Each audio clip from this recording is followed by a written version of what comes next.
সঙ্গী সাথী, আমি কি তোমাদের বলে দিব না কি করলে পাপ মিটে যায়, মান বেড়ে যায়? আমি কি তোমাদের বলে দিব না কি করলে পাপ মিটে যায়, মান বেড়ে যায়? কালো বালা, হ্যাঁ বলেন, ভালো কথা তো। আপনি বলেন তাহলে সেটা কি, যাতে পাপ মিটে যাবে, মান বেড়ে যাবে? ভালোই তো কথা। তো আল্লাহ রাসূল বললেন, দেখো, এক, ইসবাগুল ওযু, ভালো করে ওযু করলে পাপ মিটে যাবে, মান বেড়ে যাবে। পাপ মিটে যাবে, মান বেড়ে যাবে। দুই, কাসরাতুল খুতা ইলাল মাসাজিদ, পায়ে হেঁটে, বেশি বেশি পায়ে হেঁটে মসজিদে গেলে পাপ মিটে যাবে, মান বেড়ে যাবে। পাপ মিটে যাবে, মান বেড়ে যাবে। তিন, ইন্তেজারুস সালাত বাদা সালাত, সালাতের পরে আবার সালাত আদায় করব বলে অপেক্ষা করা। জোহরের করলাম, আসর হলে আবার মসজিদে আসবো ইনশাআল্লাহ। এই যে এক সালাতের পরে আর এক সালাতের অপেক্ষা করলে পাপ মিটে যায়, মান বেড়ে যায়। পাপ মিটে যায়, মান বেড়ে যায়। সঙ্গী সাথী, আমি কি এমন একটা কথা বলে দেব যাতে তোমাদের পাপ মিটে যাবে, মান বেড়ে যাবে? হ্যাঁ বলেন। এক, সুন্দর করে ওযু। দুই, সালাতের জন্য অপেক্ষা। তিন, পায়ে হেঁটে মসজিদে যাওয়া। এই কথাটাই আল্লাহ রাসূল আরেকবার বলছেন, মুহাম্মদ হাল তাদরি ফিমা ইখতাসামাল মালাউল আলা, আপনি কি বলতে পারেন উপরে কি নিয়ে হইচই হচ্ছে? আল্লাহ আমাদের নবীকে মুহাম্মদ বলে ডাকতেন, জিবরাইল আমাদের নবীকে মুহাম্মদ বলে ডাকতেন, আর সাহাবীগণ বলতেন আল্লাহর রাসূল। আল্লাহর রাসূল দিয়েছেন, আল্লাহর রাসূল খেয়েছেন, আল্লাহর রাসূল নিয়েছেন। সাহাবীগণ বলতেন আল্লাহর রাসূল, জিবরাইল বলতেন মুহাম্মদ, আল্লাহ বলতেন মুহাম্মদ। আর ভারত, বাংলাদেশ, পাকিস্তানের জনগণ হুজুরে কেরাম বলছে হুজুরে পাক সাল্লাল্লাহু আলাইহি ওয়াসাল্লাম। মানে উনি মরেননি, জীবিত আছেন, হাজির। হুজুরে পাক সাল্লাল্লাহু আলাইহি ওয়াসাল্লাম। সবাইকে বলতে হবে আল্লাহর রাসূল, আল্লাহর রাসূল বলেছেন, আল্লাহর রাসূল দিয়েছেন, আল্লাহর রাসূল করেছেন। তো আল্লাহ আমাদের নবীকে বলছেন, মুহাম্মদ হাল তাদরি ফিমা ইখতাসামাল মালাউল আলা, ওপরে কি নিয়ে হইচই হচ্ছে তা কি আপনি বলতে পারেন? কালাম আমাদের নবী বলে, হ্যাঁ আমি বলতে পারি, আমি ওটা বলতে পারি। ফিল কাফারাত, আদমের ছেলে মেয়ের কিসে পাপ মিটে যাবে সে নিয়ে হইচই হচ্ছে, কথাবার্তা চলছে। আদমের ছেলে মেয়ে কি করলে পাপ মিটে যাবে? তো কি করলে পাপ মিটে যাবে সেটা জানি, বলেন দেখি সেটা কি? তখন আল্লাহ রাসূল বলছেন, এক, ইসবাগুল ওযু, ভালো করে ওযু করলে পাপ মিটে যাবে, মান বেড়ে যাবে।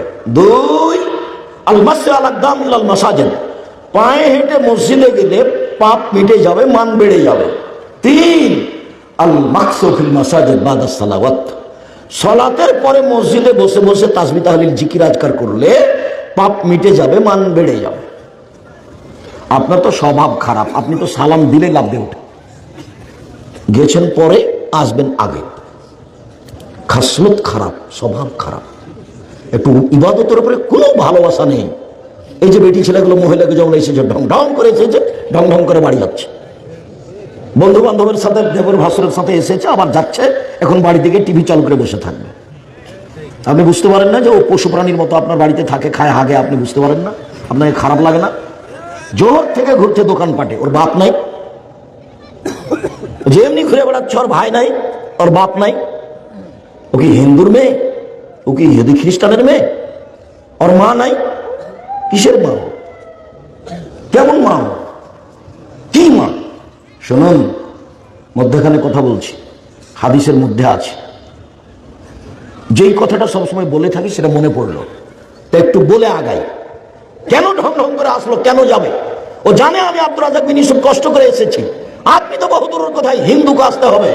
জাতির যদি রাস্তাঘাট করে দিতে না পারি, জাতির যদি স্কুল কলেজ করে দিতে না পারি, জাতিকে চূড়ান্ত সঠিক ধর্ম দিতে পারবো ইনশাল্লাহ। ধর্মের ব্যাপারে জাতিকে ফাঁকি দিয়ে পরকাল হারাতে রাজি নই। আপনি তো মুসলমান, হিন্দুকে আসতে হবে এখানে, আমি তার কিছু না কিছু উপকার করবোই করবো ইনশাল্লাহ। আমি ওই জন্য এসেছি। কেন যাবে? কেন আপনার স্ত্রী এখন টিভিতে বসে থাকবে? কি দেখেন আপনি? আপনি একটা কাপুরুষ স্বামী, আপনি একটা ঘৃণিত স্বামী। আপনি আপনার পরিবারকে ধ্বংস করেছেন। সরকারের কথা কি বলতে যান? নিজের জিনিস নিজে দেখেন। স্বামী কাকে বলে? পুরুষ কাকে বলে? পুরুষ কি জিনিস? চোখ যেভাবে ঘুরে বউ সেভাবে চলে, তার নাম ক্ষমতা। চোখ যেভাবে ঘুরে বউ সেভাবে চলে, তার নাম ক্ষমতা, তার নাম স্বামী, তার নাম বাপ।